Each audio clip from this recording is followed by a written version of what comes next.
Boa tarde a todos. De volta aqui no Telesaúde, Núcleo Rio Grande do Norte. Hoje para falar de um tema diferente com vocês, né? Que é a importância de se entender os determinantes sociais em saúde. Para quem não me conhece, eu sou professora Luciana Protásio, sou fisioterapeuta, pesquisadora do LAIS, Laboratório de Inovação Tecnológica em Saúde, e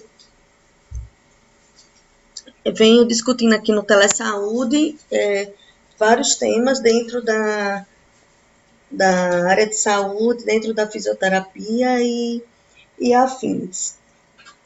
Então, hoje vamos falar sobre os determinantes sociais em saúde.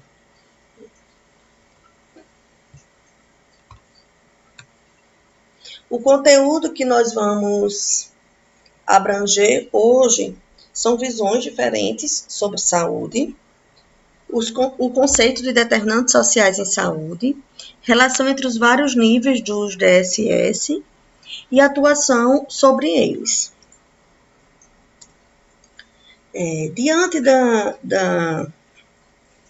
diferentes visões de saúde que temos, né, na literatura, como foi passado ao longo do tempo, eu vou colocar para vocês aqui algumas delas que podem ter sido mais marcantes ou mais cruciais, até como forma da gente fazer o link com os determinantes sociais em saúde.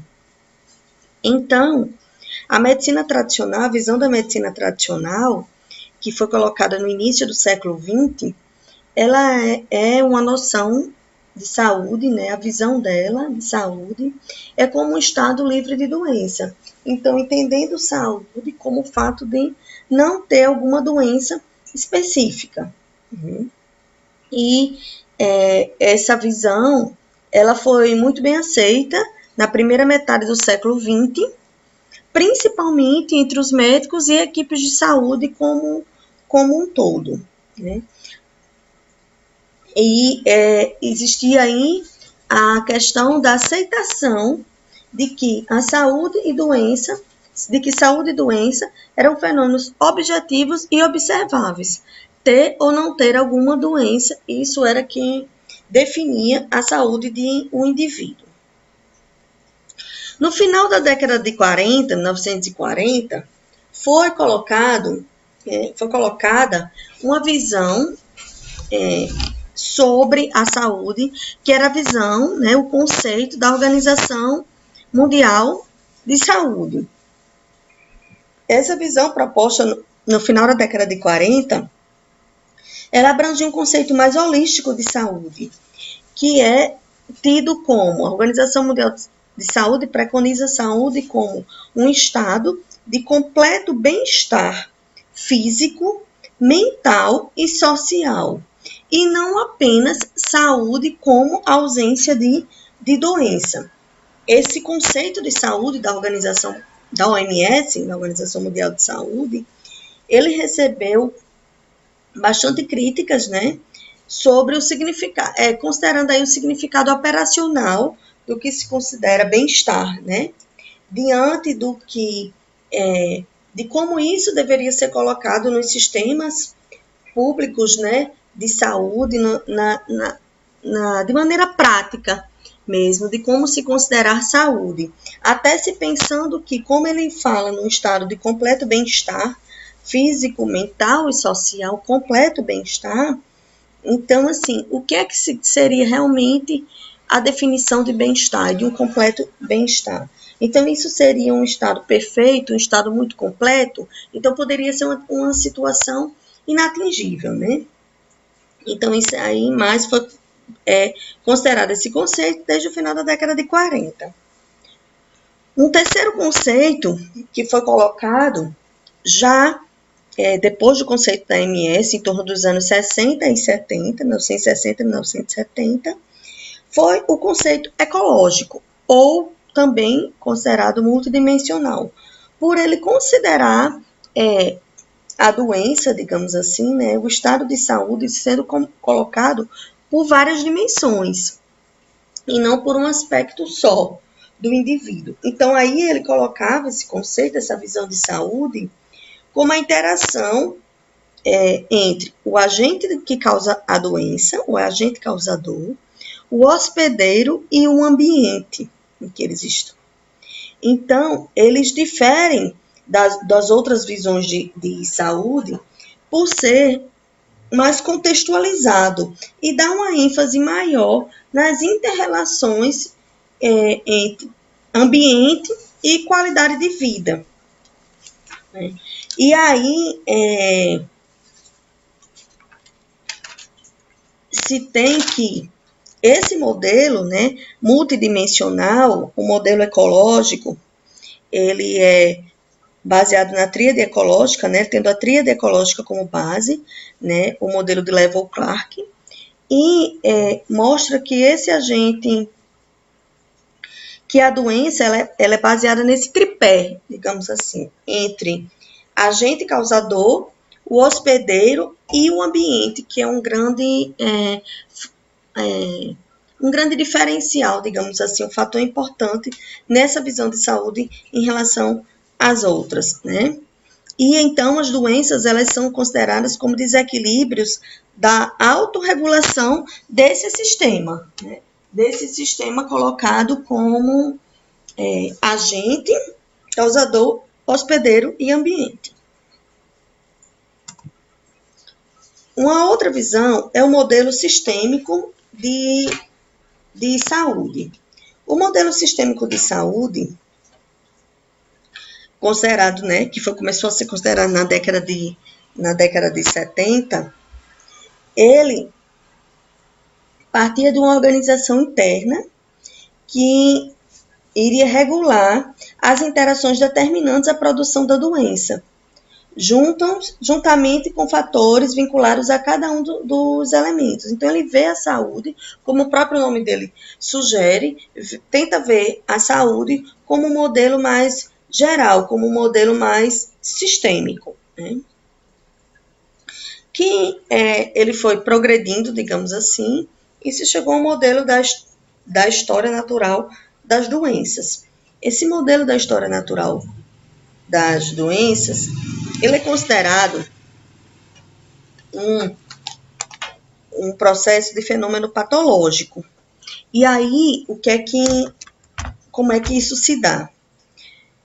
Ele objetiva acompanhar o processo saúde e doença. Então, ele considera aí, esse modelo já vem considerando a saúde de maneira mais geral e considerado como um processo, onde esse processo ele pode passar, digamos assim, de maneira geral, por 3 fases, né? Vamos dizer assim. Vamos considerar primeiro a fase pré-patogênica, ou a fase de pré-patogênese, ou epidemiológica, onde acontece o quê aqui nessa fase? Acontece a interação dos fatores patológicos, hospedeiro e ambiente, considerando aquele tripé que o modelo, né, ecológico trazia. E aí é um período em que o indivíduo, aquela sociedade, ela está susceptível, ela está vulnerável, né, a essa situação digamos, de doença, né, de ter a sua saúde comprometida, de estar passando por um processo de saúde e doença. Lembrando que esse modelo da história natural da doença, ele é um modelo adaptado do modelo de Levell-Clark, que é um modelo ecológico. Então, nessa fase aqui, o paciente, né, o indivíduo, o usuário do sistema de saúde, ele está considerado vulnerável às interações, né, fator patológico, agente hospedeiro e o ambiente. Em seguida, o indivíduo ele entra no que se chama de fase clínica, né, fase patogênica, a patogênese daquele processo. indo ainda, começando pela sua fase pré-clínica. Aí é quando os sinais e sintomas daquele indivíduo, ele está na fase subclínica, aqui pré-clínica, ou mesmo clínica, e a partir daí ele pode desenvolver a cronicidade, né? Então, quando ele está na fase pré-clínica, é quando existem já alterações bioquímicas, histológicas e etc. Quando ele entrou na fase clínica propriamente dita, a doença, né, ela já está discernível, já está claro que existe um processo de adoecimento ali, né? Então, ele passa de uma patogênese precoce para uma doença precoce já discernível, já está claro que existe um processo de doença ali. Depois disso, ele avança, ele progride, ele segue o rumo, digamos assim, no processo saúde e doença, para o que se chama de momento de desenlace. O que é que ele quer dizer com esse termo? Ele quer dizer que essa doença aqui precoce, discernível, né, ela pode, no indivíduo, né, em cada indivíduo, que isso vai variar, ele avança. E ele pode avançar como? Podendo haver a cura dessa doença, né, horizonte clínico, podendo a recuperação dessa doença, né, e a incapacidade ou invalidez, que pode vir a morte depois, e a recuperação, que ele pode passar por um período de convalescência, mas a reabilitação chegar, né?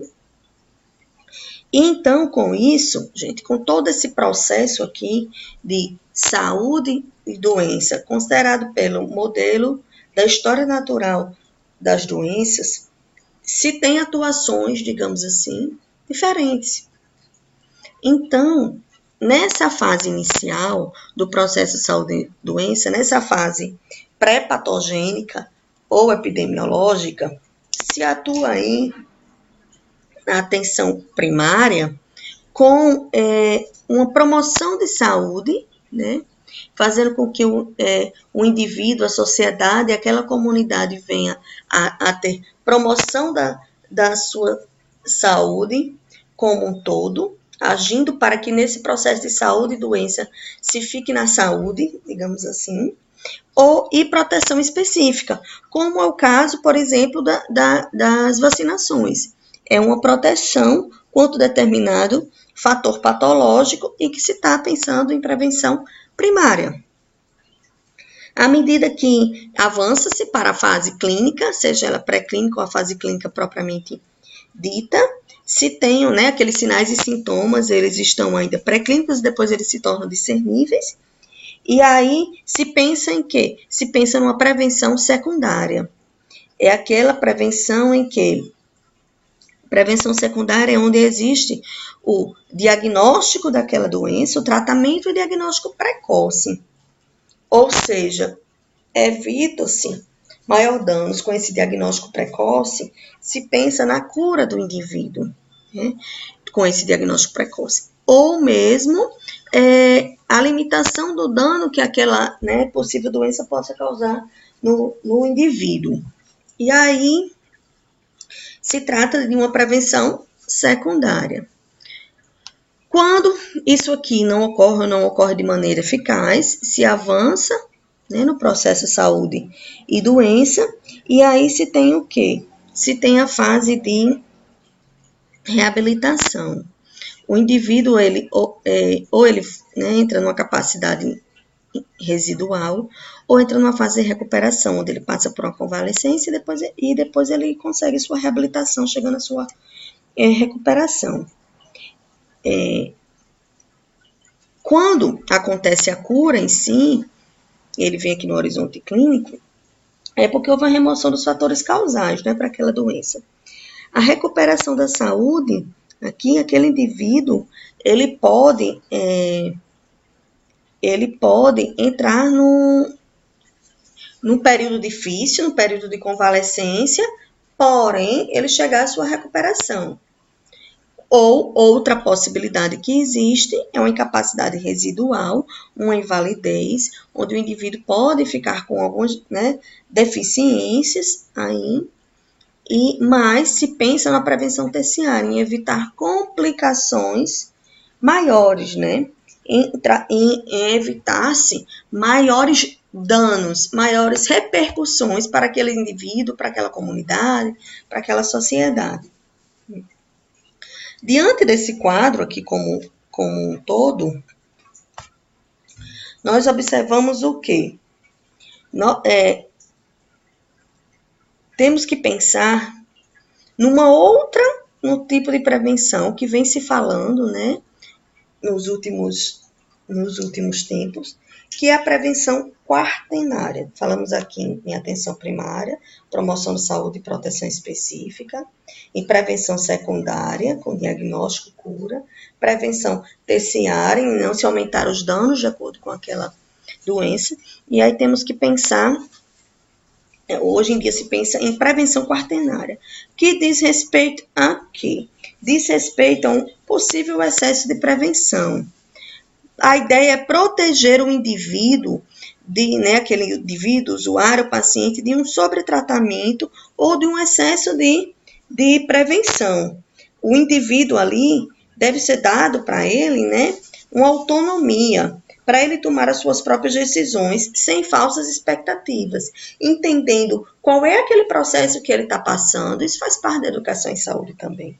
Qual o processo que ele está passando, qual é o desfecho final que esse processo pode ter, caso ele tome a decisão A, caso ele tome a decisão B, e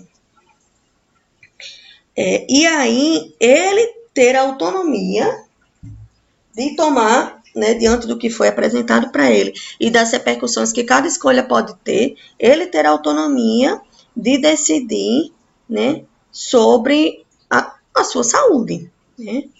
E aí pensando que numa máxima qualidade de atenção com o mínimo de intervenção possível, para que o indivíduo não fique sobrecarregado de intervenções e essas intervenções até possam, ter um conflito entre si, mesmo que não no momento, mas a longo prazo. Quando se pensa nesse sistema, digamos assim, como um todo, né? Quando a gente fala até em prevenção quaternária, nós estamos, de alguma forma, voltando, entre aspas, à promoção da saúde, que é dita lá na fase de epidemiológica, na fase pré-patogênese, onde a promoção de saúde envolve o processo de fortalecimento e capacitação para ampliar as possibilidades e controlar os determinantes sociais em saúde. Ou seja, eu só consigo dar uma possibilidade de prevenção quaternária para o usuário, para o meu paciente, para o indivíduo que eu acompanho como profissional de saúde, essa capacidade de autogerenciamento, se ele tiver as possibilidades, o conhecimento da sua real situação, sem falsas expectativas. Então, na discussão dos conceitos saúde e doença, tem se somado o de determinantes em saúde, a partir de comentários publicados nas décadas de 70 e 80, relacionados às preocupações oriundas das limitações percebidas em certas intervenções sobre a saúde. Lembrando que nem todas as intervenções, elas são totalmente fechadas, totalmente capazes ou totalmente resolutivas, né, para aquele processo, saúde e doença, quando orientadas pelo risco de doença nos indivíduos. Então, em 2005, esses autores colocaram, né, fizeram essa descrição, né, dizendo que entende-se que a saúde do indivíduo está intimamente relacionada à sociedade na qual está inserido, o que implica em pesquisas e ações políticas que tragam em seu bojo uma maior compreensão de aspectos socioeconômicos, culturais e ambientais, com vias à melhoria de fato na saúde das populações.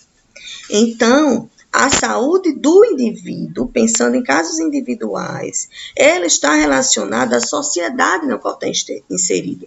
Não dá para olhar só para aquele sujeito sem olhar para o meio em que ele está inserido, sem olhar para o ambiente. Vem lá do modelo multidimensional isso ainda, né? Tendo compreensão de aspectos socioeconômicos, culturais e ambientais. Mas diante de toda essa explicação, essa explanação dos modelos de saúde, né, diferentes modelos, visões sobre a saúde, né, ainda fica a pergunta, mas o que são determinantes sociais em saúde? Ou determinantes sociais de saúde? Vocês podem ver a nomenclatura das duas maneiras, em saúde ou de saúde. Então, o conceito de determinantes sociais em saúde, desculpem que aqui ficou junto sem espaço, se referem aos fatores de ordem econômica e social que afetam as condições de saúde de uma população e estão relacionados tanto aos aspectos específicos do contexto social, como também para a forma como as condições sociais refletem esse impacto sobre a saúde. Então, pensou-se em determinantes sociais em saúde, pensa-se em fatores de ordem econômica e social, fatores que afetam as condições de saúde de uma população, se afetam a população, se afetam o indivíduo, né? Tanto aspectos específicos, como também condições sociais gerais. Tudo isso se reflete sobre a saúde daquela população. E aí se tem, né? Quando eu tenho o conceito de determinantes sociais em saúde, se vem a necessidade de se entender o conceito de equidade. Então, em 2001, equidade foi definida como a ausência de diferenças injustas, evitáveis ou remediáveis na saúde de populações ou grupos definidos, como critérios sociais, econômicos, demográficos ou geográficos. O que tem que ficar bem claro para vocês, o que tem que ficar bem claro para todo profissional de saúde, é que desigualdades existem. As desigualdades faz parte. Nem um ser humano é igual ao outro, nem um indivíduo é igual ao outro. Ele pode ter características similares, mas cada ser humano, né, tem a sua identidade, as suas particularidades, as suas especificidades, né? Porém, equidade envolve outra questão, é onde essas diferenças, né, deveriam, uma iniquidade, digamos assim, né? Quando não há a equidade, a iniquidade já traz diferenças injustas, ou seja, o que todo mundo preconiza, o que a Organização Mundial de Saúde preconiza, o que os estudos sobre os determinantes sociais de saúde preconizam, é que haja equidade. As pessoas sejam diferentes, sim, as pessoas sejam tratadas de maneira diferente, sim, mas de acordo com as suas necessidades, né? Porque pessoas diferentes têm necessidades diferentes. Alguma pode ter mais sobre o aspecto ambiental, outra mais sobre o aspecto emocional, outra sobre o aspecto físico, e assim vai, né? Diferentes elas são, mas elas não podem passar pelo processo de iniquidade, elas devem partir do processo da ideia de equidade para toda a população. Até porque quando nós falamos em desigualdades ou iniquidades, nós já estamos falando em formas, né, injustas de diferenças, e nós estamos falando até, pensando, refletindo sobre como os processos, sobre como os sistemas estão se dando, né, sem, no sentido de fracassar ou mesmo conseguir superar as diferenças que são colocadas no mundo, que são colocadas no meio, né? Então, para se pensar nessas diferenças, nós temos que pensá-las como diferenças que são consideradas, mas que deve se pensar em equidade, né? Não é que todos são iguais, mas que cada um tem necessidades e passam por processos diferentes, consequentemente necessidades diferentes. Com isso, falando de determinantes sociais em saúde, nós temos que, a partir do ano 2000, começou, né, uma preocupação maior com os DSS, e aí sendo colocado, né, de maneira mais, digamos assim, forte, pela Organização Mundial de Saúde, que passou a gerar ações com o objetivo de promover a equidade. A equidade. A ideia é que todos sejam equitativos, né? E no ano de 2003, né, que a partir de 2000 que tornou-se essa preocupação mais forte com os DSS, a partir de em 2003, aconteceu, né, a Assembleia da Organização Mundial de Saúde, número 57, onde nela houve uma criação de uma comissão global sobre os DSS e aumentou-se aí o apoio da Organização Mundial de Saúde aos Estados-membros, né, na construção de abordagens dos problemas de saúde, incluindo suas raízes sociais e ambientais. Então, para tornar mais prático, digamos assim, essa preocupação com a DSS, encontrar meios de, digamos, se resolver, né, colocar isso em prática para se abranger esse conceito, levar essa ideia de equidade, foi que nessa Assembleia da Organização Mundial de Saúde em 2003 se criou a Comissão Global sobre os DSS e aumentou o apoio aos Estados-membros. E isso foi ao longo dos anos, depois de 2003, se expandindo mundialmente e se fortalecendo e criando, né, comissões. No Brasil, em 2006, foi criada a Comissão Nacional sobre os DSS, a CNDSS, a comissão, né, brasileira para se trabalhar, né, debater, refletir e focar os determinantes sociais em saúde. Então, a Comissão Nacional de Determinantes Sociais em Saúde, ela foi criada em 2006, a brasileira, por um decreto presidencial de 13 de março, e 2 dias depois foi lançada essa comissão na sede da representação da OPAS, a Organização Pan-Americana de Saúde, em Brasília, onde o principal objetivo dessa comissão foi propor políticas eficientes baseadas em pesquisas fincadas na realidade para combater essas desigualdades e mobilizar a sociedade nesse sentido. Então, mostrar, aqui está o símbolo dela, todos pela equidade, mostrar essa diferença, pensar-se na equidade, trazer políticas eficientes que já tinham base em pesquisas, que pesquisas já tinham suficientes para trabalhar, o que precisava era isso ser levado para a prática, né? E olha só, mobilizar a sociedade nesse sentido, em termos de reflexão, em termos de entendimento, de participação social.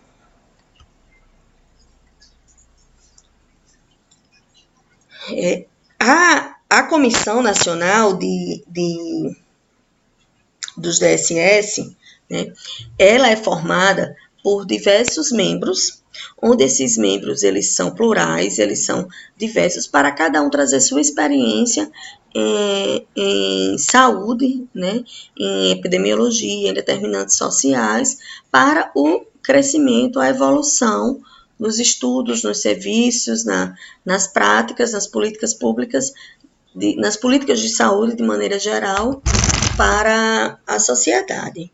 Então, né, nessa comissão, um membro dela, a doutora Maria do Carmo Leal, que ela é presidente da Fiocruz, na época vice-presidente, ela descreveu, né? Ela comentou: sociedades iníquas, ou seja, com iniquidades, são também as produtoras de maiores índices de violência, que é uma das maiores chagas sociais do nosso país atualmente. Ou seja, a violência que o nosso país passa, que o Brasil passa, na verdade, ela é oriunda de tantas iniquidades, de porque a população, a sociedade, não foi devidamente tratada pensando-se num conceito de equidade. né, pensando em políticas públicas baseadas nessa equidade. Então, os seres humanos têm necessidades diferentes. E aí, com tantas desigualdades, com desigualdades injustas, né, que poderiam ser evitáveis e remediáveis, dá-se margem, dá-se vazão a outras situações, como, por exemplo, a violência. Um outro membro da Comissão Nacional do DSS, a Rita Barata, professora epidemiologista, ela comentou: além dos determinantes sociais relativos às condições materiais de vida das pessoas, como habitação, saneamento, transporte, etc., há os decorrentes da esfera do relacionamento humano, como relações de gênero, etnia e geração, que também provocam desigualdades e produzem doenças. Sim. Alerta que, para enfrentar esse tipo de desigualdade, é necessário atuar dentro e fora do setor da saúde, exigindo que as diferentes políticas públicas levem esses aspectos em consideração. Então, quando pensa em saúde, pensa em algo mais amplo, pensa em algo mais geral, não só como a ausência de uma doença. Então, a atuação deve ser uma atuação bem mais ampla e não só fincada dentro do dito setor da saúde, porque senão não consegue ter uma atuação ampla, não consegue ter uma atuação geral para poder diminuir essas iniquidades. Aqui eu trouxe para vocês o que se considera como o modelo, né, de Dahlgren e Whitehead, de 1992. O que é esse modelo? Esse modelo diz respeito a uma trama de relações entre os vários níveis de DSS, os vários níveis de determinantes sociais em saúde. Vou explicar para vocês de maneira mais detalhada. Nós temos nesse modelo características individuais, até que eles vão, né, ficando mais amplo, até os macrodeterminantes de saúde. E como é que isso é colocado? Cada indivíduo, né, que ele tem as suas características, ele tem as suas especificidades, peculiaridades, que fazem referência, por exemplo, à idade dele, ao sexo, a fatores hereditários. Então, isso é característica de cada um que não vai se modificar, digamos assim. Nós vamos partindo, então, dessas características individuais até os macrodeterminantes. Então, indo para o primeiro nível, nós temos o quê? O estilo de vida dos indivíduos, o estilo de vida dos nossos pacientes, o estilo de vida dos usuários dos nossos serviços de saúde. E esse estilo de vida, ele preconiza, ele cai em quê? O estilo de vida, ele vai trazer aí atuações, digamos, como informações, propagandas, espaços de lazer, a pressão dos pares também é considerada aí para influenciar, para modificar, seja de maneira positiva ou de maneira negativa, o estilo de vida de cada sujeito. Por quê? Porque ele tem um livre-arbítrio para isso. Mas apesar dele ter o livre-arbítrio, ele tem, né, essas influências de propagandas, de informação em saúde, de marketing, de espaços, ter ou não ter acesso a espaços de lazer e etc. Ou seja, aqui nesse primeiro nível de estilo de vida dos indivíduos, entra a atenção primária em saúde, entra a questão da educação em saúde.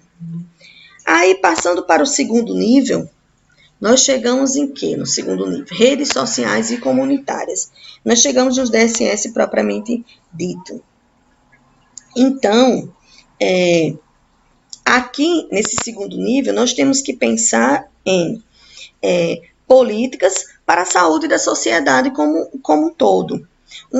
Redes sociais, entendam redes sociais aí como redes de apoio comunitárias, onde, né, se deve ter aí coesão social.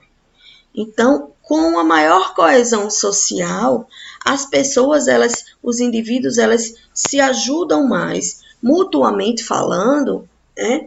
E aí fazem com que essa ajuda mútua ajude na saúde de si e do outro, e a sociedade, como toda aquela comunidade, ela cresça junto e ela diminua suas iniquidades.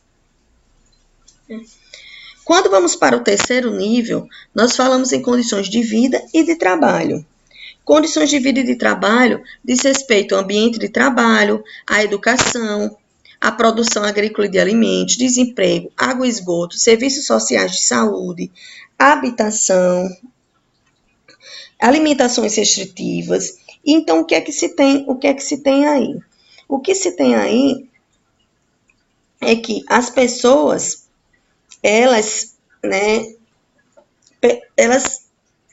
apresentam riscos diferenciados, porque pessoas que estejam em desvantagem social, elas correm um risco maior, né? Elas estão mais vulneráveis a situações adversas dentro do processo de saúde e doença. E, comumente, essas condições aqui, elas são tratadas, elas são de atuação de setores diferentes, né? De setores distintos. E aí entra uma atuação da Comissão Nacional dos DSS, que é o quê? Tentar fazer com que esses setores distintos, eles tenham ações integradas, porque todas elas seriam para quê? Para beneficiar, para diminuir as inequidades, para tratar o indivíduo de maneira mais equitativa. Então, eles atuando isoladamente, eles podem não ser tão eficazes. E eles, com ação integrada, né, podem ser mais eficientes, serem mais eficientes.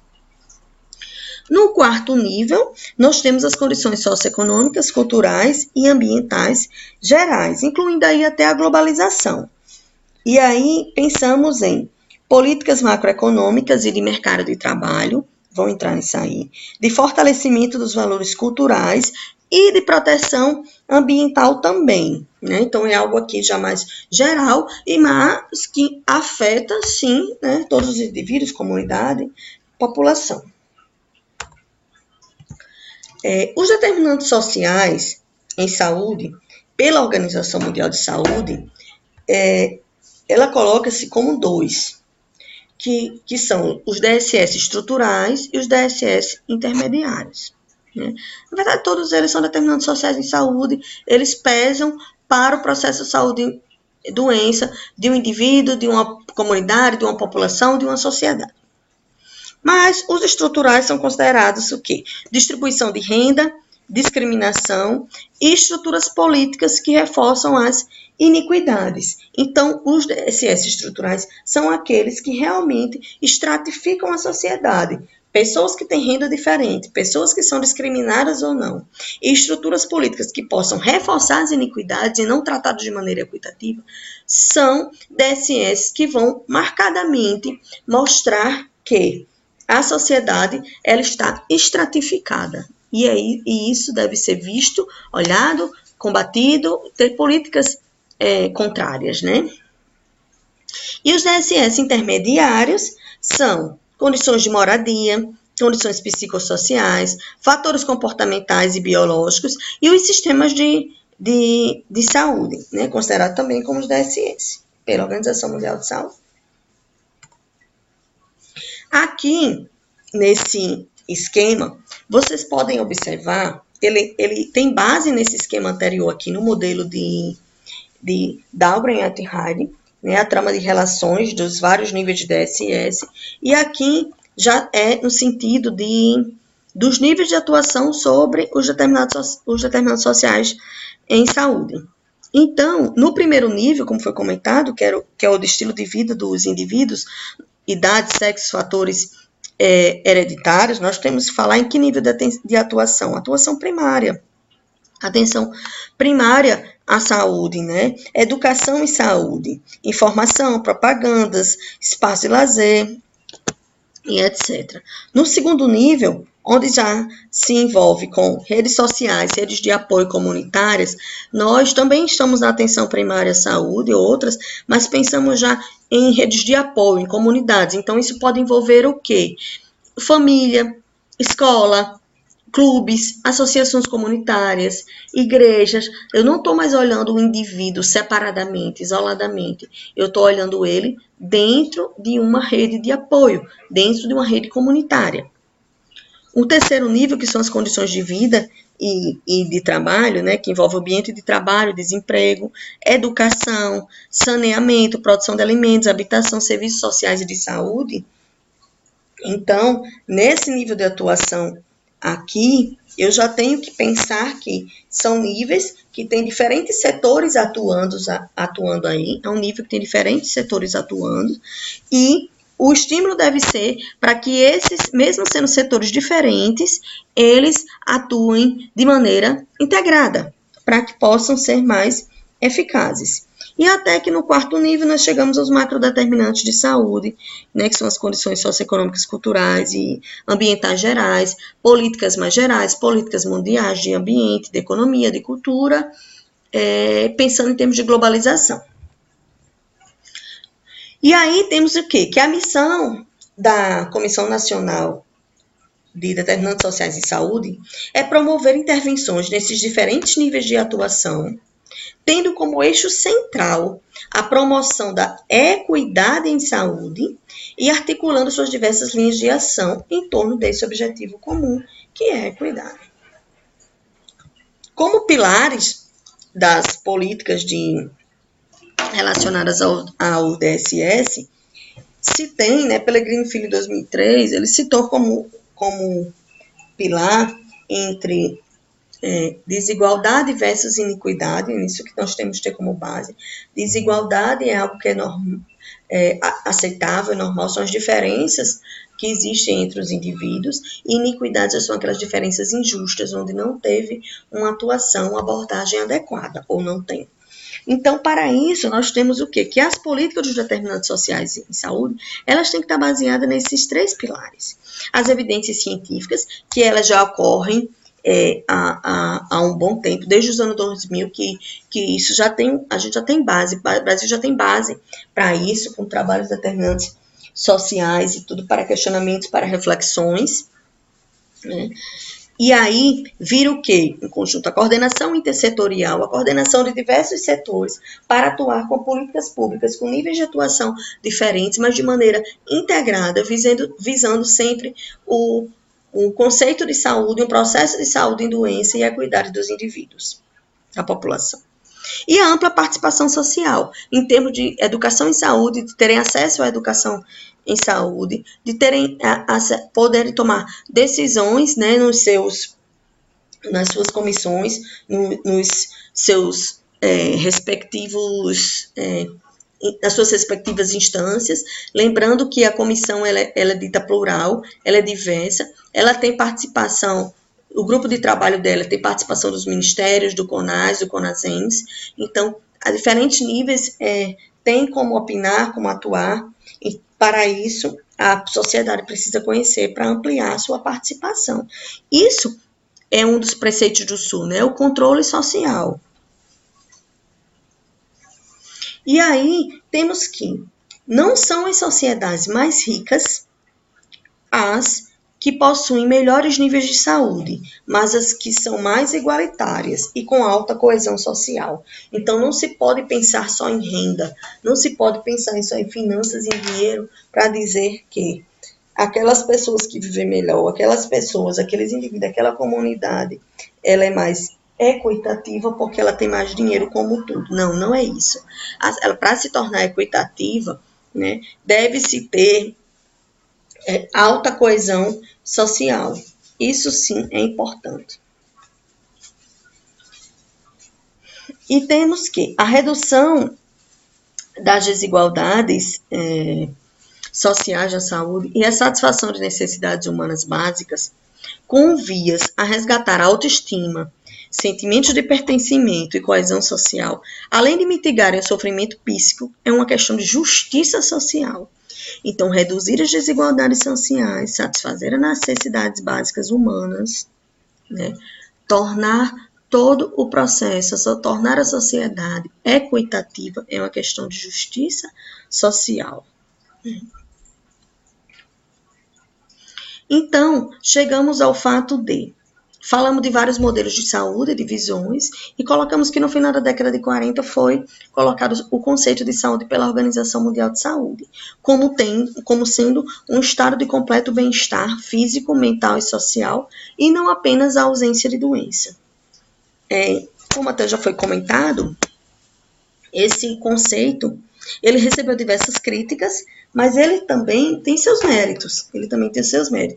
Críticas ele recebeu por esse conceito, por falar em completo bem-estar físico, mental e social, ele poderia ser algo ideal, algo inalcançável pelos indivíduos. Então, algo que ficaria muito utópico. E aí seria difícil esse conceito, essa ideia, ser usada, né, como meta nos serviços de saúde, porque os serviços de saúde estariam implantando uma meta que seria uma meta irrealista. Né? Porém, como méritos, nós temos que essa definição de saúde pela Organização Mundial de Saúde, ela é a segunda definição mais citada em todos os estudos de saúde. E ela traz uma visão que ela tenta passar, é uma visão funcional, é de funcionalidade, onde há um recurso para a vida diária e não objetivo. Ou seja, um estado de completo bem-estar físico, mental e social deve ser visto como um recurso, algo que eu tenho para alcançá-la, né? Não é nem para alcançá-la, como dizer assim, é algo que eu tenha como base, como preconização, mas não que eu necessariamente tenha aquilo como meu objetivo final, né? Considerando esse completo. Esse conceito, ele é de muito interesse pelos profissionais de saúde e profissionais de atenção primária à saúde, por ser usado para melhorar a equidade dos serviços de saúde. Então, se todos pensarem como um completo bem-estar físico, mental e social, como um recurso para a sua saúde, para o seu estado, né, nós pensamos que todos devem ser iguais, todos devem passar pelo processo de equidade, né? Não é iguais, é uma igualdade baseada nas diferenças. Então, isso seria uma equidade. Então, todos deveriam passar por aí. Então, os serviços, as políticas dos serviços, as políticas públicas, os níveis de atuação devem estar baseados nisso aí.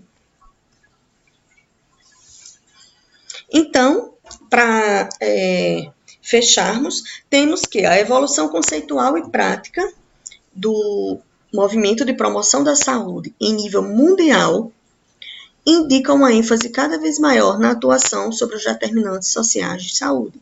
Então, ênfase maior nos DSS, constituindo importante apoio para a implantação das políticas de saúde e intervenções. Daí se dará a importância, né, como é o título da nossa web palestra, de se entender os determinantes sociais em saúde, porque a promoção de saúde, ela vem cada vez mais dando ênfase nos DSS, isso a nível mundial, não só no Brasil. Essas são as principais referências que eu usei nessa web palestra. Aqui está, novamente, o meu contato. Vocês fiquem à vontade para mandar alguma dúvida, enviar alguma dúvida e ou trocar alguma ideia sobre esse tema e outros mais que já tenham acontecido aqui como temas de web palestras. Obrigada e até a próxima web.